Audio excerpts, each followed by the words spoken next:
Il-Prim Ministru Robert Abela ħabbar il-ħruġ ta' sejħa l-bini tal-isptar Ser Temizammit, sptar ġdid għal-kura intermedjarja f'San Vincenz de Paul. Dan l-isptar se jilqa' 300 sodda u se jkun l-ewwel f'pajjiżna fejn tidħol il-kura intermedjarja. Dr. Abela qal li dan il-proġett jiswa €1,300 miljun u qal li l-proġett irid ikun lest fi żmien 3 snin. Il-Prim Ministru ddeskriva dan it-tender bħala l-ewwel pass f'viżjoni usa li se twassal biex il-pajjiż itellaq aspett ġdid fil-kura tas-saħħa li pajjiż qatt ma kellu qabel. Dr. Abela qal li fl-2024 kien beda proġett pilota b'16 sodda li mbaġġi estisa l-40 sodda permezz ta' rinnovazzjoni ta' żewġ swali fil-kumpless Rużar Briffa San Vincenz de Paul. Il-Prim Ministru komplajajt li dan investimentu parti minn kullana ta' investimenti li l-Gvern qed iwettaq fis-settur tas-saħħa.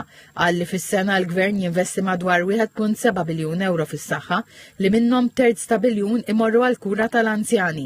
Qal li dan kollu 5 darbit iktar minn dak li l-pajjiż kien jinvesti fl-2012 taħt amministrazzjoni preċedenti. Qal li dan qed iseħħ f'kuntest internazzjonali fejn filwaqt li pajjiżi oħra huma staġnati minħabba żidiet fil-prezzijiet tal-enerġija, il-Gvern Malti jżomm il-pajjiż għaddej u jibqa' jkun it-tarka xokkijiet internazzjonali.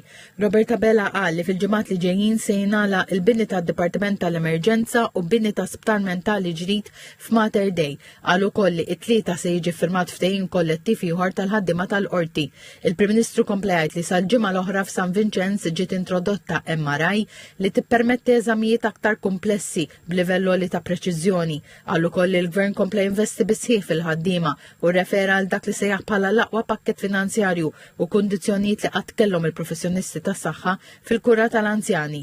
Il-Prim Ministru qal ukoll li bħalissa hemm 20 ftehim mas-settur privat għax-xiri ta' sodod biex tingħata l-aqwa kura possibbli waqt li 3 djar tal-Istat huma operati mill-privat. Il-Ministru tas-Saħħa u l-Anzjanità Attiva Etienne Abela qal li dan il-proġett ta' 300 sodda f'San Vincenz de Paul se jkun il-pont bejn kura fid-dar u kura fis-sptar akut tal-anzjani qal li viżjoni għal-futur sabiħ.